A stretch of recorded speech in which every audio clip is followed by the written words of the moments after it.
All right, so we're starting here on slide number 27, and this is going to be our last new topic for chemical bonding. So now you can write the chemical name, you can write the chemical formulas. We're going to use these now that you understand these formulas to put things together, because the formulas themselves don't just stay isolated, right? They're going to combine and react with other chemical compounds and form brand new things. So you can see here's a chemical equation. You have you're adding these two compounds and they form something new. These are kind of like equal signs. It's showing you the reaction that's taking place. Okay. So a chemical equation is used to show how several compounds are going to be able to interact with each other.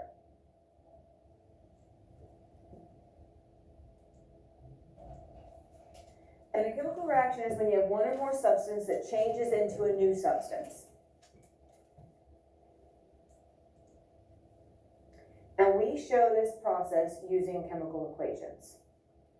Chemical reactions are shown with chemical equations. So if you think about what those words mean, it's not too difficult. A chemical reaction is like the fuel being burnt in your car, whether it's gasoline, whether it's diesel. Or let's say you have iron that's rusting outside. It's exposed to oxygen. That iron will turn into iron oxide, which is rust.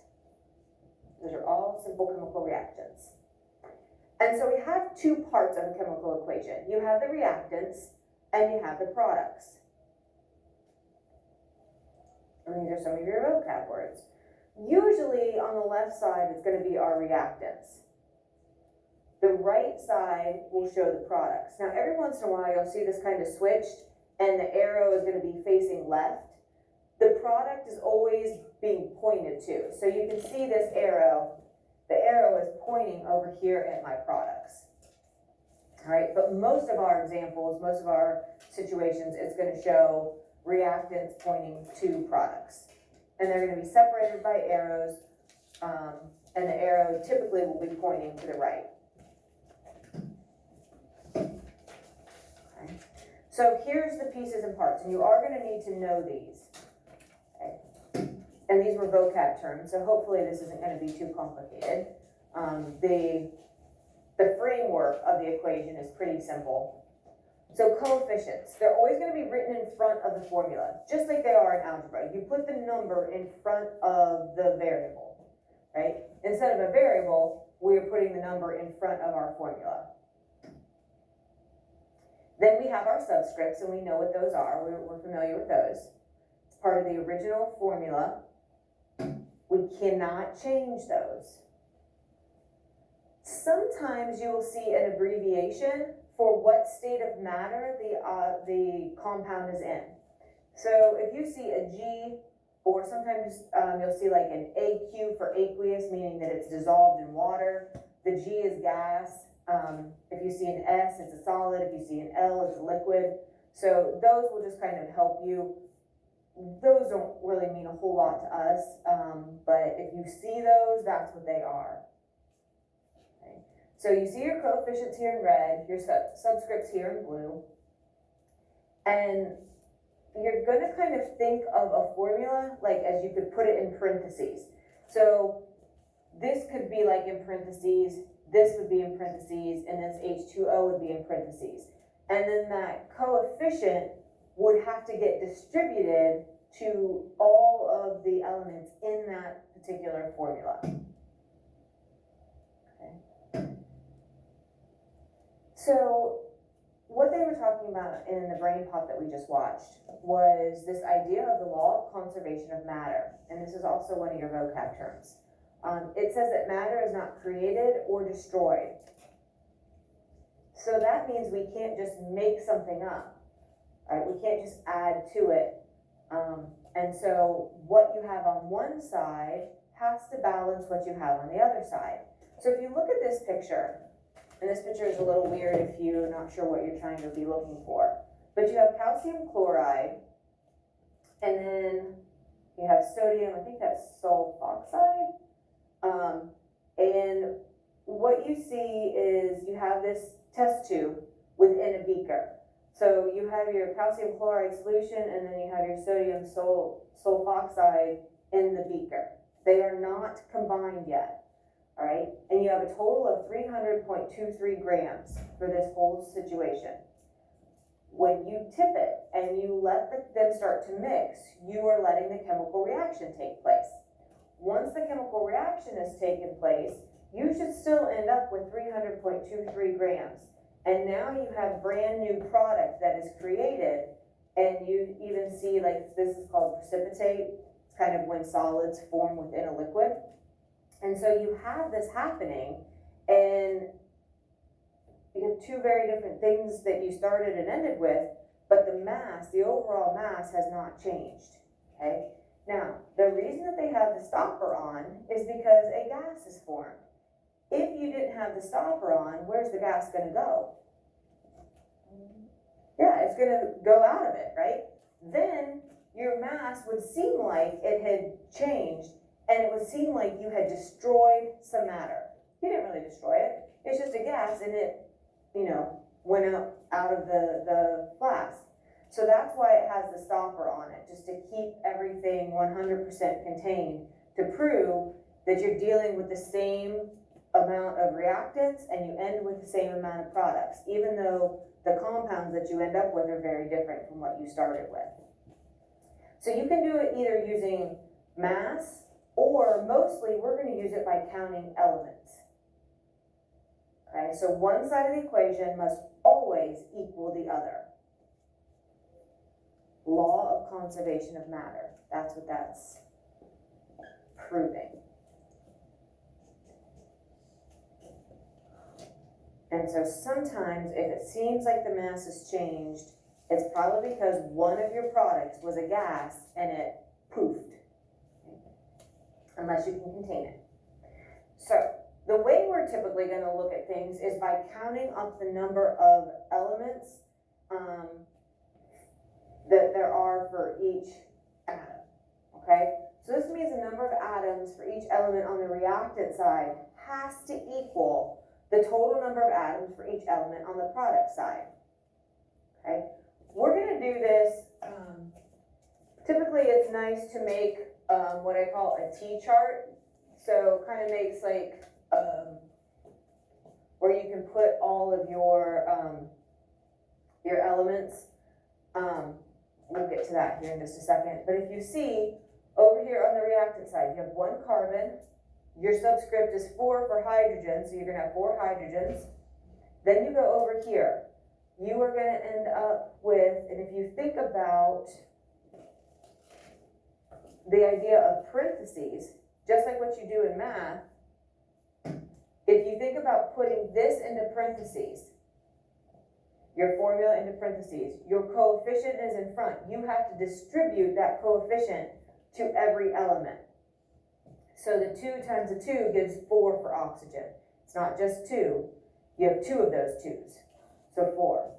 And then over here on the product side, you have 1 carbon. You have 2 oxygens here, okay? So I'm going to put a 2. And then over here, again, think of this water, this chemical formula for water as being in parentheses. And you're going to distribute that 2 to the hydrogen, and you also have to distribute it to the oxygen. So the 2 times 2 gives you a total of 4 hydrogens. The 2 times your 1 oxygen is 2 more oxygens, but you have to add that to the other 2 from your carbon dioxide. So 2 plus 2 gives you 4. Okay? So if you have carbon or hydrogen or whatever in multiple formulas, you have to make sure you add them all up to get your total. So we had 2 oxygens in our carbon dioxide, and when we distributed our coefficient of 2 in the water, we ended up with 2 more oxygens. So 2 plus 2 gave you the 4. Are you with me there? Yes? You guys act like it's Monday. It's like the sleepies get you? It's been so dark and dreary this week. It's been hard to kind of wake up. It's actually sunny out today. I know, it's necessary, I think. Oh yeah. So on the reactant side, and this is doing what I just, or saying what I just said. Multiply the coefficient by the subscript of each. And remember, if you have a subscript of 1, then you still have to distribute that subscript, or that, excuse me, that coefficient to that subscript. Okay, so, like here, we said that this is kind of like having a 1 behind your oxygen, and that's why that 2 had to get distributed to the oxygen, and it gave you 2 oxygens. So this is basically just algebra, in a way. We're just using formulas instead of variables. And then on your product side, you do the same thing. So, to me, it really helps if you think of those formulas in parentheses when you have to distribute, and then it's not such a big deal. But the number of atoms must be equal on each side, and so let's check. You have 1 carbon, 1 carbon, 4 hydrogen, 4 hydrogen, 4 oxygen, 4 oxygen. But if we didn't have this coefficient of 2 here, or we didn't have this coefficient of 2 here, these would not be balanced. Those coefficients are actually like our balancing factor. They're the thing that we're allowed to change in a formula, and, or excuse me, in an equation, and it lets everything kind of equal out. Okay, so again, our reactants are going to be on like the tail end of the arrow. The products are going to be on the arrow, or the head end of that arrow. And so when you are given the reactants and the products, we can change coefficients to balance out the total number of atoms on each side.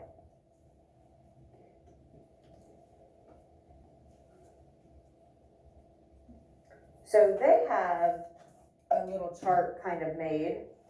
It's going to be similar to what we do. We're going to make, like I said, this T chart, and I'm going to put reactant, and I'm going to put P for product, not left side, right side.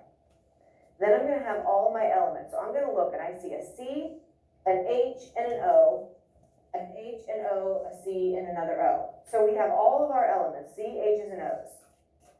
We're good there. Okay, so now I'm just going to start adding up how many elements I have, or how many atoms of that particular element. So I have, my subscript is 3 for carbon, and it's 8 for hydrogen. Now, here's where you have to think of parentheses. Anytime you have a coefficient, think of parentheses around your formula so you can distribute. So 5 oxygen, or 5 as my coefficient times 2 oxygen, I'm going to end up with a total of 10. Okay, now I go to my product side. Oh, that's a little messy. Let me fix that so we can see. All right, made my product a little too sloppy. So this is my product side. All right, so now again, I have a coefficient, so I'm going to think about that as being in parentheses.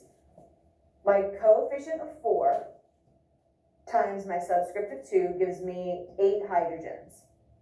Okay, my coefficient of 4 times my subscript of 1 for oxygen tells me I'm going to have 4 oxygen. Now I go to this formula. I have to do the parentheses for my carbon dioxide. I have to think of my coefficient times my subscript of 1 for carbon, so that was 3.